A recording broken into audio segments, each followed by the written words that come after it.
I have some great HOA stories for you today, and you're going to love that title story too. Here's our first one. HOA story time. Karen and the supposedly unauthorized construction by koalas and penguins. Miraculously, I found a home in an HOA that isn't horrible. Unfortunately, every HOA requires at least one Karen. Last year, I joined the HOA board for my neighborhood of townhomes. I wanted to finally have a say in what was happening in my community. In this short time, I have learned that very few people bother reading anything about their HOA before buying a home. Because of this, I see endless issues where people don't know what rules they've agreed to live by. It now surprises me when somebody acts responsibly and contacts the HOA with an appropriate request. 2 months ago, a responsible homeowner asked for approval to add a small patio to the grass in front of his home. This is a common landscaping feature in our neighborhood. Our rules state that he is welcome to add the patio as long as it is identical to the others in the community. So, of course, we approve the request. Now enters our neighborhood Karen. Karen lives next to this responsible homeowner, and on Monday, the construction began to install the patio. Karen started a verbal altercation with the homeowner's contractor. She demanded to see written approval and construction designs for everything. Karen was told to mind her own business. As a Karen, she then felt it was her responsibility to contact our HOA management company's emergency line. She berated the office staff for never calling or emailing her to ask permission to do the construction or inform her that it was approved. She felt that the space was close enough to her home that she had just as much right to it as her neighbor. She also kept repeating that there were many other HOA violations without giving any details. Karen was transferred to the property manager's mobile phone number to leave a message. Apparently, Karen said something concerning enough in the voicemail that I received an urgent call from the property manager. She begged me to walk over to the responsible neighbor's house, take a few pictures, and see if there was anything unusual about the construction work. She was worried that the patio may look different than the others in the neighborhood. So I packed my toddler in her stroller and I took a walk down there. Ladies and gentlemen, everything was perfectly normal. There were no problems. The construction was not occurring anywhere near Karen's property. I was baffled as to why Karen would feel that she has some claim to the area that's on the opposite side of the neighbor's house from her. A few hours ago, I learned that Karen isn't even the homeowner of the property next to the responsible neighbor. She is the sister of the real homeowner. I learned this because the real homeowner went to our online resident portal to send the HOA a message. She seems to be embarrassed by her sister's behavior and stated that she actually read her homeowner documents and feels that the HOA has done a great job of handling this situation. I am praying that this is the end of this week's drama. What do you think about a no trespassing or restraining order against Karen? Neighbor and HOA harassment posted by Sean B. for Life. My coworker's neighbor behind him has been reporting him to their HOA for months now, getting them fined for literally nothing. The latest issue was having a fire pit on the back porch. The bylaw mentions you can't have an open fire or have fire pits in use, but grills are allowed. But the issue here is that the fire pit is not in use.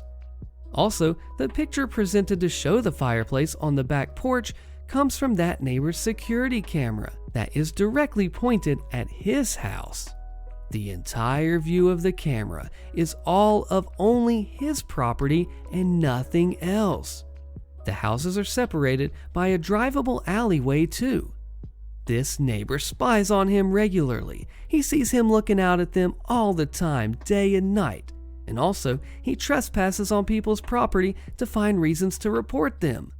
I told him to fight it because he's spying, privacy breaching, and the bylaw doesn't say that you can't own one or have one out, and harassment. Any other advice? A question and update from OP. Has he got children and have them out playing in the rear yard when he uses the grill? Then lay a charge of the neighbor creating inappropriate videos.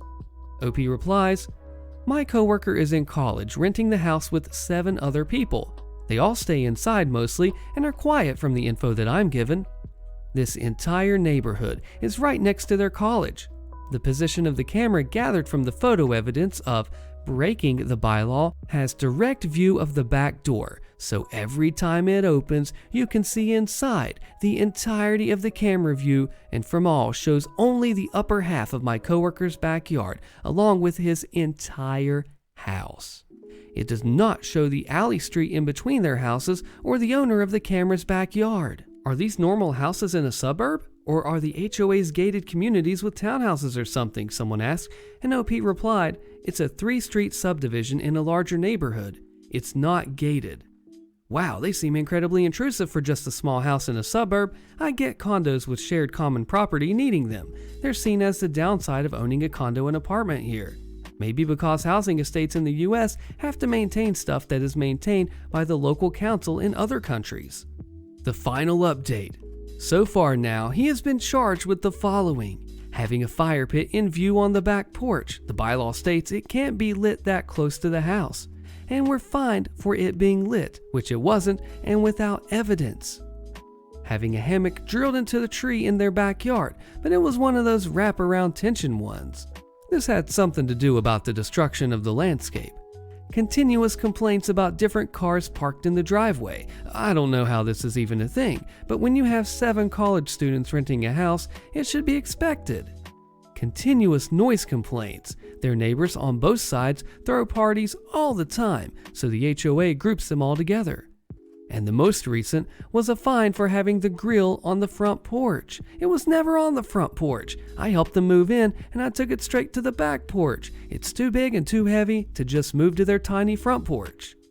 All of this is without any proof, and most of these fines are from bylaws that don't exist or what they wish they wrote in but didn't. As in, they have no grounds for these fines. All of them have been $50 to $100, which they have refused to pay and are usually dropped. The latest one with the grill was $750. Pretty steep in my eyes for an HOA fine. They even mentioned in their emails about the fire pit that the grill is the only thing allowed on the back porch and it never left the back porch. It is clear they're being targets by the HOA and their rear neighbor. Their landlord at this point is tired of the complaints and wants them all out. This feels like a group thing, like they're all in on it. I told him to take legal action. Is there any legal action to take? Any ground to stand on? I know HOAs can pretty much do what they want sometimes. Karen gets arrested because I wasn't being a good cashier? Posted by Sim Mini. So I used to work as a cashier in a supermarket. This story took place on my 4th day of work there, and my 2nd day working at a cash register on my own without a supervisor sitting next to me, like teaching me the ropes. Yes, I had 2 days of training. I'm sure most of you will figure out in which country I live from the following explanation. It will become relevant later. Supermarkets in my country are a zoo on a regular day. However, Thursdays and Fridays are absolute mayhem at the store and are a special kind of heck. Fridays, the store closes 2 hours before sundown, as do most stores in this country. So during the winter, this means at around 1400 and in summer, closer to 1630. People get crazy on Fridays, trying to get all their shopping done and get home in time to cook dinner. If you can avoid coming to the store on Friday, please do so at all costs. I always told people after this day. The reason Thursdays are heck is because we get all the customers who don't want to come in on Friday. Now, this was early evening on a Thursday, at a time when the store is absolutely jam-packed. We had 10 checkout lines open, and every line had at least 6 or 7 people in line. Basically, if you're stuck with the slow cashier, there is nowhere else to go unless you have 10 items or less. Everything is going well until I get a customer with 2 shopping carts full of items, mostly non-perishable items, and these are the large carts you find around big stores in the US like Walmart. I found out later he buys this for a community center in his neighborhood and he fills up their pantry twice a year. Nice guy. He greeted me very politely and then said the most dreaded words I could have ever heard that night. "This will be a delivery." Just a quick break from the story to explain why this was so dreaded, especially on a day like today. When we get a delivery, the cashier would call a helper from the store to help bag the groceries. Usually, people do their own bagging. The bags would then be placed in plastic containers, and then containers would be placed on top of each other and taken to the back fridge until delivery. A regular delivery is usually between 3 to 5 crates. Each crate has a number, which then I have to input all of them into the computer, along with correct delivery address and phone numbers, and print out with the receipt and place copies in the crates. Even for a small delivery, this always takes extra time. Back to the story. This guy has 2 full carts and wants a delivery. I say, "Sure, no problem." And then I turn to everyone else in line and let them know that this is a delivery and it will take just a bit longer than usual, and apologize for any delay this may cause. We always do this, so customers will be aware of the delay and can move to another cash register if they're in a hurry. This is when the whole line groaned simultaneously. I don't blame them. There was nowhere else to go. I could see every one of them craning their necks to check out other lines, and they all decided to stay. So I start scanning as fast as I can. I'm pretty good with numbers, so even though it's my 4th day, I remember many of the codes and things are moving rather quickly. I get to a point where the bagger can't keep up with all the items, and the area to the left of me, where I place all the scanned items, is just a mountain of cans and bags of chips and whatnot. I can't even scan another item because they're all falling back onto my scale. At this point, I stop and ask if he wants help bagging. The customer and the bagger are both appreciative, and I help bag groceries for a few minutes. Just enough to clear some space so I can continue scanning items. This happens every few minutes. It gets full, I stop to help, clear some space, and keep going. This is where the Karen comes into play. She is maybe early 40s, long brown hair, and looks nothing like a Karen, except for the way she was standing with one hand on a hip that extended so far to the side that I wasn't sure how she's still standing. She's still in my line, about 5 or 6 people in front of her still, and this is the conversation that follows. Karen says, "Hello, what are you doing?" I don't answer because I didn't think she was talking to me. I just keep scanning. "Excuse me, what kind of cashier are you? Why aren't you doing your job? Stop being lazy and do your job," she screams at the top of her lungs. "I'm sorry, ma'am. I'm just trying to." "That's not your job. You are a cashier. Do your job. Do your job." I realize now, after reading so many Reddit stories, that this would have been a perfect chance for some malicious compliance. I'm sure some of you hope that I did just what Karen wanted. Too bad I didn't know about it then, or that it was only my 4th day on the job. That's not what happened, although I dream sometimes that I did just that. You know, like sit back and sip my coffee until the space cleared for more scanned items. You know, be a cashier. Next time. I said, "I'm just helping to move things along faster. If this is a problem, or if you're in a hurry, feel free to move to another line. I'm sure another cashier will be more than happy to serve you." I may sound like I'm the a-hole with this line, but I said it really nicely, not sarcastic at all. Obviously, that didn't help. Karen, not listening anyway, and having none of it, shouts, "Just do your dang job. You are a cashier. What is wrong with you? Are you stupid? You should be fired." I stop listening at this point, and I don't answer as I'm still helping to bag and scan as fast as possible, knowing it's not going to help anyway. However, I see one of my managers, let's call him Joe, walk up to Karen. Joe is great, by the way, always helping the workers. Joe says, "What seems to be the problem?" Karen, still yelling, shouts, "Your cashier is awful. She is lazy and she is not doing her job. You should fire her. Tell her to do her job. She is not doing her job." She repeated that like a few times like a broken record. Joe looks over at me for a second, understands exactly what is happening, turns to Karen and says, Can't you see she's just trying to help? She's trying to make this go much faster." Now Karen starts screaming words, I'm assuming, but I couldn't really make them out. She was practically foaming at the mouth. Joe tries to calm her down by explaining, or trying to, how me bagging items is actually helping, and this makes Karen even more irate, if you can believe it. Spit flying from her mouth, arms flailing, screaming like a banshee. Suddenly, I notice an older woman, a nice old lady. She must have been around 80 years old, trying to get Karen's attention by tapping her on the shoulder.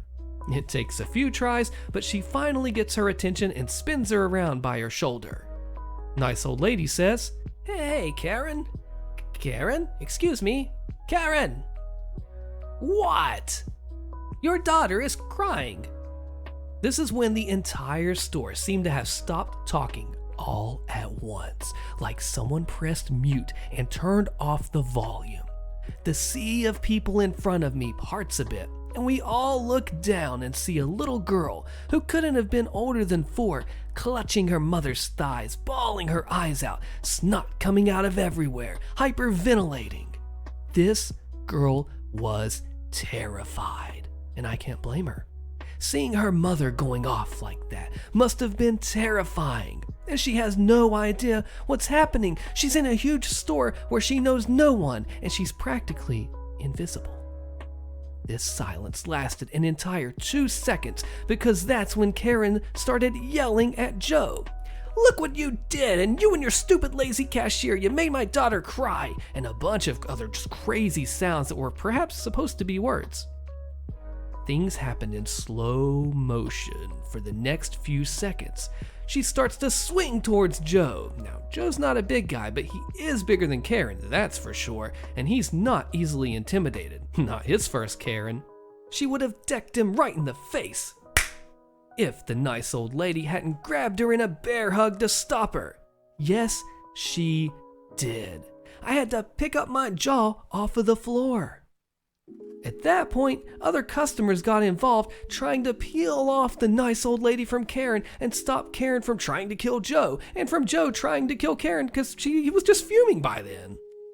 At this point, I saw mall security storm the castle. Our store was inside of a mall, and the sea of people just surrounded Karen, and I couldn't really see much of anything anymore. Kind of like football players when there's a fumble and they all jump on the ball. By the sound of yelling getting farther and farther away, I figured Karen was being either led to the back office or to the mall security office or mall jail. This entire time that this is happening, I'm still bagging and scanning items, and I'm about halfway through this customer's purchase. I finish up with him with no more problems. He was very nice and thanked me profusely for helping with the bags, even though technically it wasn't part of my job. He said that I was the fastest and nicest cashier he ever had the pleasure of meeting. I was just happy to help. No one else in my line complained. I actually got compliments from people about keeping my composure. Apparently, many cashiers in my country think it's okay to yell at the customers and just be plain nasty.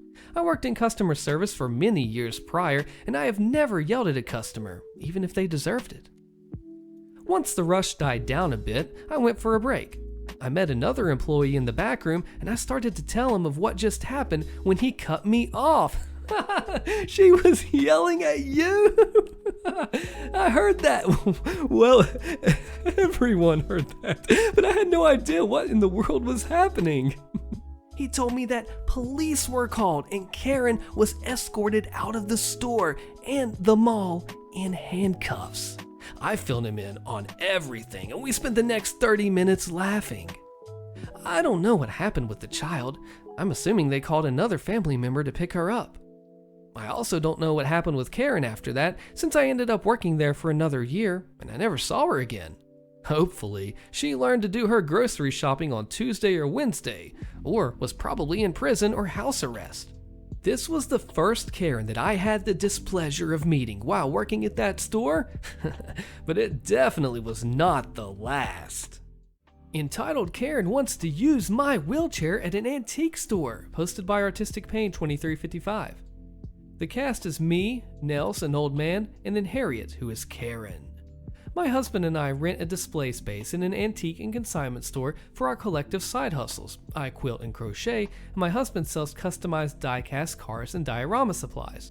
Every few weeks, we go in and restock our space. This store is very large and can be a bit of a maze, and the store has designated rest stops throughout the aisles. One is across from our space. The store does not provide mobility aids for customers, so it's a bring your own policy if you need a walker or a wheelchair. I'm a wheelchair user as I'm paralyzed from an L2 spinal cord injury. My husband and I were at the store restocking the space. My husband had just left to take one of our totes out to our van, leaving me in our space sorting through the tote of the baby sets that I make. When I hear someone huffing behind me, I didn't really pay too much attention to it, thinking that someone might have been taking a break at the rest stop. I was just finishing laying out my sets on the table in our space when the person at the rest stop decided to talk to me. "Do you know if the store has wheelchairs for people to use?" I look up from my task and see an elderly couple across from our space. The old man is standing next to the bench, looking kind of annoyed, while the woman has flopped on the bench in an "I can't take another step" kind of way. I honestly was concerned that she might have been having a medical issue as she was just rather plump. "Are you okay?" I ask, about to tell her or her partner to use the phone above the bench to reach the staff desk for help. "This store is too freaking big," Harriet exclaims. "I can't walk anymore." I say, "The store has a chair for medevac use. One of the employees could bring it to you if you need help leaving." "But we're not done shopping." "I don't think they have wheelchairs to borrow. They've had issues with rowdy kids riding mobility scooters, so they don't provide them. But if you use the phone above you, you can ask a staff member. Just dial 1 and it'll connect you to the staff desk." There's a sign next to the phone that said this. Harriet seems to be thinking about her options, so I go about my work. Nels wanders down the aisle, possibly looking for an escape route. Harriet shouts, "What about the wheelchair you're sitting in?" "This is my personal wheelchair. It doesn't belong to the store." "Can I borrow it?" "What?" Surely she's not asking to take my chair to go shopping. "I want to use the wheelchair. You're young enough that you could just stand to walk for a bit. I'll bring it back." "Ma'am, I cannot stand at all. I've been a paraplegic since I was 12. This wheelchair is not store issued. It's my personal property that cost a lot of money. If you call the staff, maybe they can let you use the medical chair, or maybe they know of someone in their space that has one that you can buy. But I will not give you my chair and I cannot help you." At this point, I've rolled out of our space. I decided to head towards the vendor door and just leave. Rumor has it, Harriet is still sitting on the bench waiting for someone to give her a wheelchair. Karen neighbor destroys my property and then calls the cops on me. I'm innocent. Click the video on your screen so you hear how this ends, and I'll see you there.